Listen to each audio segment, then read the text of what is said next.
Welcome to the Learning Pines YouTube. We hope this video helps. You start by confirming you have exactly 10 items of the same rarity and compatible grades. This is required. Once verified, check each item's float and wear, because those influence the output. Then select the 10 you intend to trade. Make sure you're in CS2 inventory, open the Trade Up Contract panel, and choose the correct project, community, operation, or specific collection.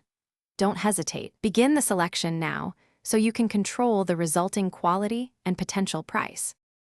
Now execute the middle sequence. Place the 10 items into the contract slots, one per slot, and verify none are expired or locked. Once filled, inspect the preview list that shows possible output items and the estimated float range. This step explains the why higher input floats raise expected output float. Then confirm the trade up, approve any market or transaction fees, and click Accept. After confirming, wait for the server to process the contract. Don't close the game until completion.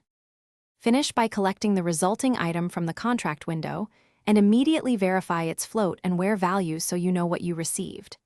Decide whether to list it on the market or keep it based on current prices. Once done, update your records. If something goes wrong, such as item missing or incorrect, check your transaction history and CS2 server status.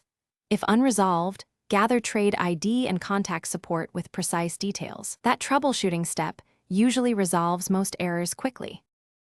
Thanks for watching. Consider subscribing if we helped you.